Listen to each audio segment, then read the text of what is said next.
शुरू धणी ताला जे सुवारे नाले सां जेको इन कायनात जो खालिक ए मालिक आहे।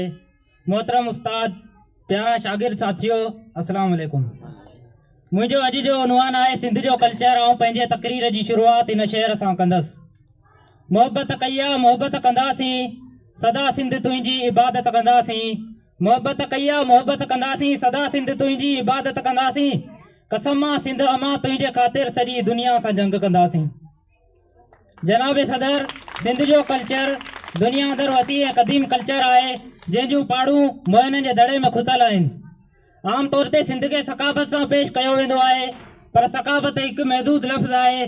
तंहिं करे सिंध के कल्चर के सकाफ़त से तशबीह ॾियणु सिज के अखि ॾेखारण बराबर है। छाकाणि त कल्चर न सिर्फ़ रहणी कहणी हूंदो आहे, पर इहो हिकु क़ौम जे इज़हार, ख़्याल, जज़्बे ऐं अमल जो नालो पिणु हूंदो आहे।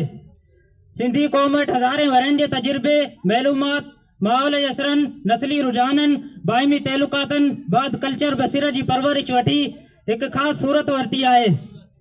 जनाब सदर, सिंध के कल्चर में सिंधी तमदन अचे थो। सिंधी वापारी दुनिया अंदर तमाम घना मशहूर रहा आहिनि, जिन सॼी दुनिया से वापार पे कयो आहे। क़ौमी गैरत खुदशनासी के बुनियाद ते सिंधी माण्हू पंहिंजो मट पाण आहिनि। तारीख़ शाहिद है तो सिंधी माण्हू वतन की जंग लाइ हमेशा तैयार रहियो आहे, जेको अमल सिंध के हुबल वतनी की शाहिदी ॾिए थो।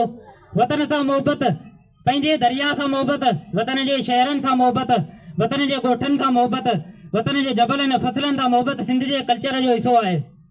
जनाब सदर, मजहबी रवादारी भी सिंध के कल्चर जो अहम रुकन है।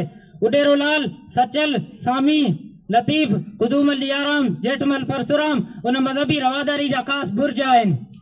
अॼु बि सिंध में लाल शहबाज कलंदर जी मेहंदी सिंधी हिंदू कढंदा आहिनि। लतीफ़ जो दोस्त मदन ऐं संदसि हिंगलाज वञणु, उडेरो लाल ते मस्जिद ऐं मंदर गॾु हुजणु सिंधी हिंदू तोड़े मुस्लिम जे मजहबी रवादारी के उजागर करे थो। जनाब सदर,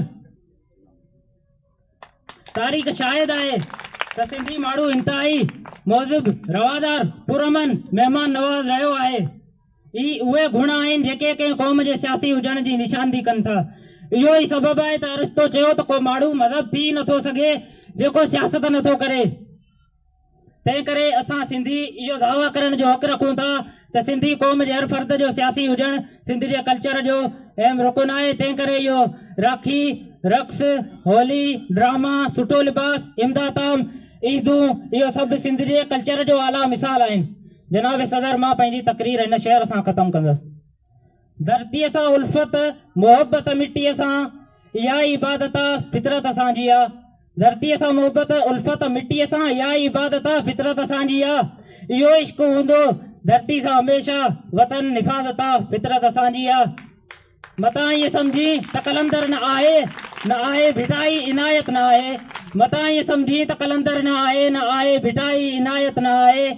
कलंदर भिटाई इनायत वांगर वतन की आदत फितरत असांजी आहे। जियो सिंध।